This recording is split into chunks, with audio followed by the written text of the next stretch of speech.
안녕하세요, 여러분들. 오늘은 표를 자동으로 요약해주는 함수를 한번 만들어 볼까 합니다. 그래서 다음과 같은 표가 있을 때요, describe 함수를 쓰고 범위를 설정해 주기만 하면 한 번에 요 열과 이 열에 대해서 합계와 개수, 평균, 중위값, 표준 편차, 최소값, 최대값, 그리고 25, 50, 75 등의 백분위 값까지 한 번에 추출할 수 있는 그런 함수를 만들어 볼 겁니다. 요즘 제가 그 파이썬을 좀 보면서 이것저것들을 좀 다뤄보고 있는데요. 파이썬의 판다스 라이브러리에 이 디스크라이브 메서드가 있더라고요. 그래서 보다 보니까 이런 식으로 여기도 마찬가지로 아까 봤던 것처럼 뭐 카운트, 민, 평균, 표준 편차, 최소 최대, 그리고 백분위 값 이렇게 한 번에 요약해주는 함수인데, 보는 순간 이거 365 함수로 구현해 보면 재밌겠다라는 생각이 들었어요. 그리고 실제로도 유용하게 쓰일 수 있을 것 같고요. 그래서 이 디스크라이브라는 이름까지 똑같이 따라서 디스크라이브 함수를 한번 만들어 봤고요. 오늘 우리가 이 함수를 한번 같이 만들어 보도록 할게요.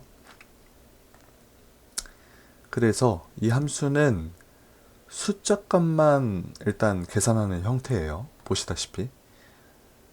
그래서 이 데이터에서 숫자는 지금 임시열과 금액열이죠. 그래서 이 임시와 금액에 해당되는 데이터가 나온 거고, 예를 들어서 뭐 이렇게 지워버리면 그 숫자에 해당되는 데이터가 금액밖에 없으니까 금액만 나오는 형태가 됩니다. 그래서 수식은 이런 형태이고요. 이거를 한 번에 설명드리면은 이야기가 좀 어려우니까 제가 나눠서 한번 준비를 해봤습니다. 그래서 이걸 보면서 같이 한번 이해해 보도록 할게요. 우선은 이 표 데이터가 있을 때 숫자로 구성된 열만 자동으로 좀 추출을 할 필요가 있습니다. 그래서 제가 접근한 방식은 isNumber 함수를 활용하는 방식이었어요. 여기다 한번 써보도록 할게요. 그래서 isNumber 함수는 숫자냐라고 물어보는 함수인데, 이렇게 데이터를 선택을 하게 되면은 숫자인 거는 true가 나올 거고 숫자가 아닌 건 false가 나오겠죠. 그래서 이런 형태로 나오는데, 여기서 전체 열이 다 숫자인 것들만 저는 활용하기로 했어요. 예를 들어서 뭐 제가 임의로 값을 바꿨는데, 이렇게 바꾸게 되면 여기도 이제 true가 나타나게 되죠. 하지만 전체 열이 숫자는 아니기 때문에 이것들은 빼고 이렇게 전체 열만 숫자로 되어 있는 데이터들만 뽑아내기 위해서 여기서 바이콜 함수를 쓸 겁니다. 바이콜 함수는 열별로 계산하는 거고, 그래서 모두 true인 것만 true를 반환해라는 수식을 한번 입력을 해볼 거고요. 그래서 바이콜 함수로 일단은 범위를 지정을 해주고, 람다로 파라미터를 지정하고, isNumber 함수에다가 이제 파라미터를 집어넣을 건데, 여기서 모든 값이 true인 것만 true를 반환해 라고 하려면 앞에 and를 감싸면 되겠죠. 모든 걸 만족해야 되기 때문에. 그래서 이렇게 하고 엔터를 치면은 이런 식으로 모든 값들이 true인 것만 true가 나오게 됩니다. 아까 여기에도 숫자 값이 있기는 했지만 모든 값이 true가 아니기 때문에 false가 나오는 형태예요. 그래서 지금 보면 세 번째랑 여섯 번째만 true가 나오는데, 데이터를 보니까 실제로 세 번째와 여섯 번째가 숫자로 된 데이터죠. 그래서 그 숫자로 된 열만 추출하기 위한 조건 배열을 잘 이렇게 생성한 걸 알 수 있고, 필터 함수를 통해서 같이 한번 써볼까요? 필터 함수를 통해서 데이터를 전체를 선택하고 방금 우리가 선택한 배열을 넣어주니까 이런 식으로 숫자로 된 데이터만 불러오는 것을 확인할 수가 있습니다. 일단 이렇게 조치를 한번 취해준 상태에서 이제 여기 추출한 데이터에서 함수들을 적용을 해야 돼요. 아까 뭐 합계도 있고 카운트도 있고 최소 최대 이런 것들이 있었죠. 그래서 그 함수를 적용하기 위해서 다시 한번 여기서 바이콜 함수를 쓸 겁니다. 그래서 바이콜 함수를 쓸 건데, 이 두 개의 함수는 똑같은 함수예요. 근데 어떤 분들은 이 수식이 적용이 안 될 겁니다. 그래서 적용이 안 된다라고 하시면 당황하지 마시고 이 형태의 수식을 쓰시면 되니까 결과값은 똑같습니다. 그래서 이 수식을 쓰시면 되고, 이게 되고 안 되고는 아마 그 베타 채널에 가입이 되어 있느냐 아니냐에 따라서 다른 것으로 알 수 있어요. 다른 걸로 알고 있어요. 여기서 계정에서 보시면은 이렇게 저 같은 경우는 베타 채널에 등록했습니다 라고 표현이 되어 있고, 채널을 보면은 이런 식으로 원래는 이 현재 채널이라고 되어 있는 것들이 선택이 되어 있을 텐데, 저 같은 경우는 조금 더 최신의 그런 정보들을 빨리 받아보고 싶어서 베타 채널로 해놓고 들어와 있는 상태입니다. 이렇게 되면은 이제 뭐랄까요, 조금 더 기능들을 빨리 만나볼 수 있는 대신에 안정성이 좀 떨어지는 그런 상태가 됩니다. 하여튼 이 베타 채널 안에 들어와서 이런 형태의 수식이 적용이 되더라고요. sum 같은 함수는 굳이 뭐 람다 x, sum x 이렇게 붙일 필요 없이 그냥 sum 글자만 써도 바로 적용되는 형태가 적용이 되더라고요. 근데 이게 되시는 분들은 이렇게 쓰시면 되고, 안 되시는 분들은 그렇게 람다를 붙여서 쓰시면 됩니다. 그래서 람다 함수를 람다 함수에서 sum 함수를 이제 바이콜 함수로 적용을 한 거죠. 그렇게 되면은 이 열별로 합계가 이렇게 계산이 되는 형태가 될 거고요. 그러면 sum은 끝난 거잖아요. 그러면 여기서 이제 에버리지도 이렇게 하고 뭐 카운트도 이렇게 하고 미니멈 함수, 맥시멈 함수도 이런 식으로 적용을 해서 쌓기만 하면 되겠다, 이런 생각이 드시죠. 그래서 그렇게 여러 개의 함수를 우리가 집어넣을 건데, 이 함수를 하나하나 코딩해 주는 것보다 조금 더 효율적인 방식이 있어서 소개를 드리고자 합니다. 기존 영상들을 다 보신 분들이라면은 몇 번 보신 분들도 계시겠지만, 추주함수를 이용하는 건데요. 그래서 추주함수 또 까먹으셨을까봐 한 번 더 다시 설명을 드려보면, 추주함수에서 뭐 100, 200, 300 이렇게 넣고 1을 앞에 넣으면은 첫 번째 거를 지칭하는 거예요. 그래서 1을 넣기 때문에 100이 나옵니다. 만약에 여기다가 1을 넣게 되면 200이 나올 거예요. 1을 넣으면 두 번째 거를 선택하는 거기 때문에 2가 나올 것이고요. 그래서 이렇게 추잠수는 몇 번째 거 값을 갖고 올 수 있는 그런 형태구나 라는 걸 알 수 있는데, 이게 이제 상수뿐만 아니라 람다 함수도 적용이 된다라는 거죠. 그래서 아까 그 수식을 이렇게 한번 써봤습니다. 람다 함수로, 네, 제가 설명을 좀 또 드려보면은, 어디 보자, 채우기 없음. 람다 함수로 이렇게 sum 함수, 그리고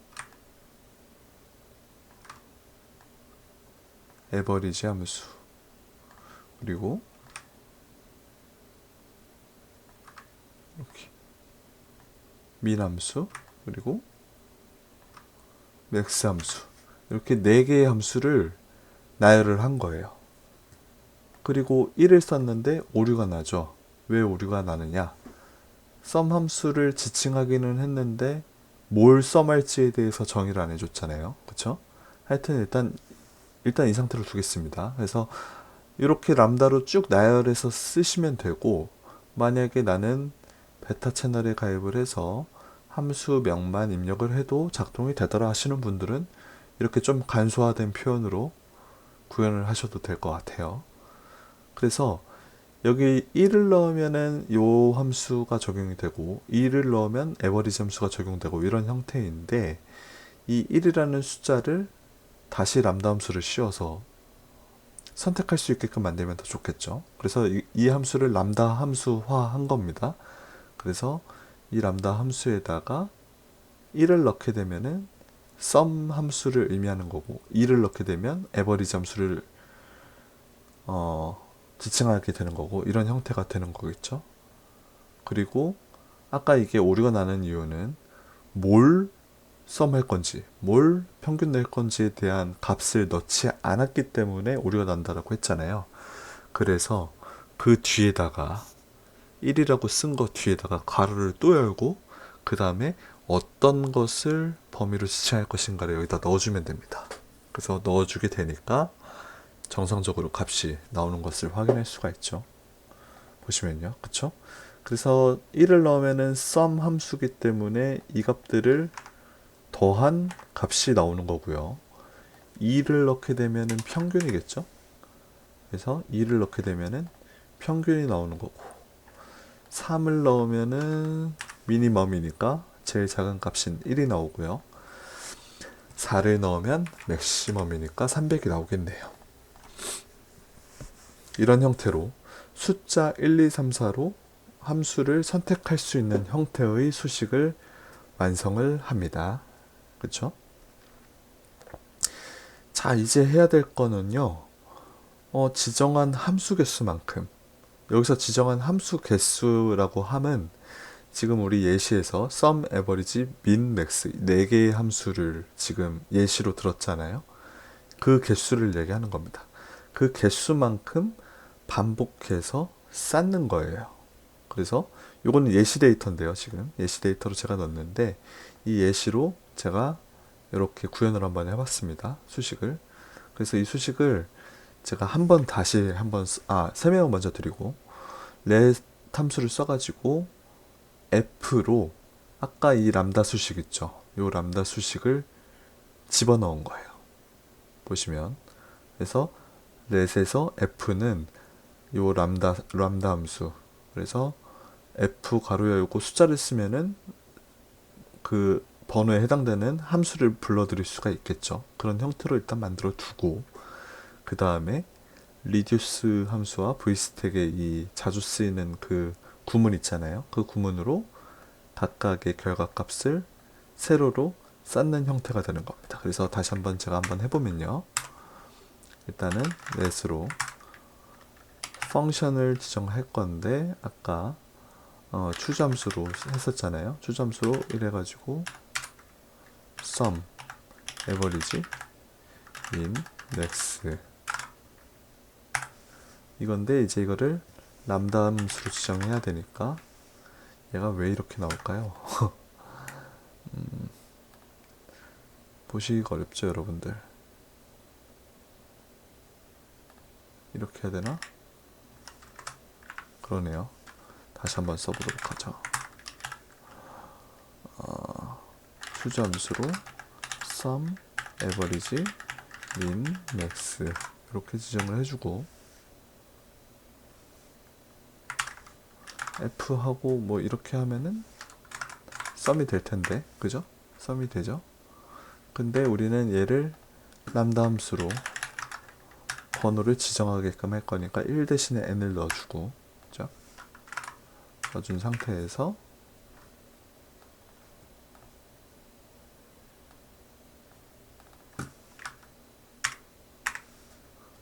일 넣고 범위를 넣어주면 되는 걸 확인했고요. 이 상태에서 이 f에다가 1을 넣으면 sum, 1을 넣으면 sum, 2를 넣으면 average, 3을 넣으면 minimum, 4를 넣으면 maximum 함수가 적용이 되잖아요. 그쵸? 그러면 이거를 reduce 함수로 첫 번째 값은 비워두고 시퀀스 함수로 배열을 만들어 줍니다. 몇 개죠? 4개잖아요. 함수가 하나, 둘, 셋, 4개. 그래서 4를 넣어주고요. 람다 av 파라미터 2개 지정해주고 쌓을 거니까 세로로 v스택으로 결과값을 쌓아주고 함수는 어떻게 할 거냐 에서 f 함수를 넣어주고 파라미터 값에다가 숫자 값에다가 시퀀스 4가 이제 반복해서 들어가는 형태니까 v를 넣어주면 되겠죠. 가로를 닫아주게 되면은 오류가 났네요. 오류가 난 이유는 우리가 그냥 F1만 넣게 되면 아까 말씀드린 대로 범위가 지정이 안 됐잖아요. 그래서 얘를 그냥 FV로 하면 안 되죠. 바이콜 함수를 써주기로 했었잖아요. 바이콜 함수에서 이 데이터를 지정을 해줘야겠죠. 네, 지정을 해주고 이렇게 닫게 되면은 값이 이렇게 나올 겁니다. 그래서 첫 번째 값을 빈 값으로 지정했기 때문에 빈 값이고 여기는 이제 오류가 나는 거니까 첫 번째 행을 지워주기 위해서 여기서 드랍 함수를 쓰는 거죠. 드랍 함수로 어레이에 해당되는 걸 클릭하면은 범위가 잡히고 복사한 다음에 붙여넣고 콤마 찍고 첫 번째 행을 없앨 거니까 1을 넣어주고 괄호 닫고 엔터 치면은 이런 식으로. 자, 그러면 이걸 해석하면 뭐가 되냐면요. 첫 번째는 썸이에요. 썸. 그래서 이렇게 더한 값이 여기 들어오고, 이렇게 더한 게 여기 들어오고, 이렇게 들어온 게 여기 들어오고. 두 번째는 평균입니다. 그래서 이렇게 평균이 여기 들어오고, 이렇게 평균이 여기 들어오고, 이렇게 평균이 여기 들어오고.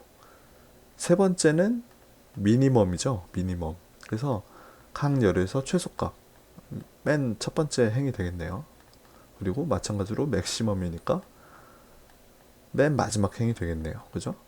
이런 식으로 값이 순차적으로 적용됐다. 그래서 지정한 함수 개수만큼 반복해서 세로로 쌓는 수식은 이렇게 된다. 아시면 될 것 같고요. 근데 이제 퍼센타일 함수라고 해가지고 백분위 함수도 적용을 시켜야 됩니다. 만약에 여기서 지금 우리가 함수를 4개 지정했잖아요. 근데 분산값도 한번 지정을 해보도록 하죠. 분산값. 그래서 분산 함수는 STVS 함수거든요. S 함수. 이 함수 넣어주고, 우리 함수 5개잖아요. 그럼 이거 5로만 바꿔주시면 돼요. 그죠?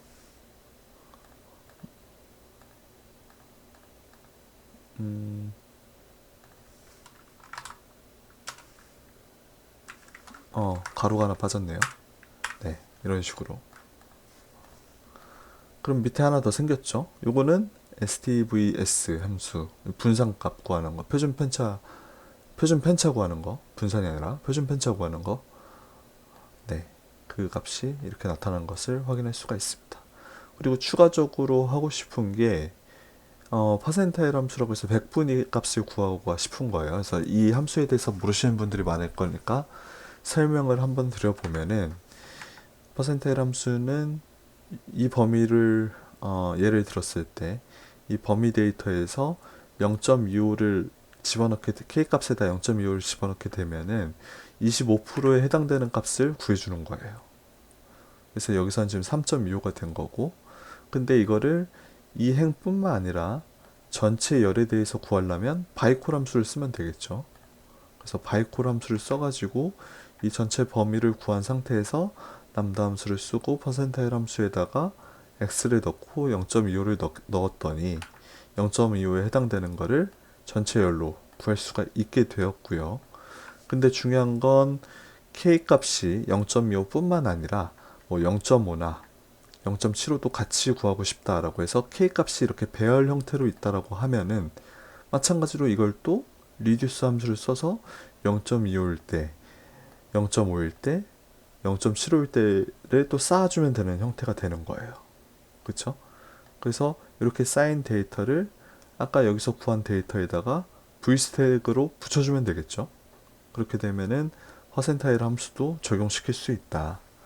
네, 그렇게 해서 아까 우리가 했던 이런 형태로 합계와 개수와 평균, 뭐 중위값도 넣고요. 여기서는 표준 편차, 아까 표준 편차 카운트도 넣고, 그쵸? 그래서 25, 50, 75도 이렇게 넣는 형태가 되었고요.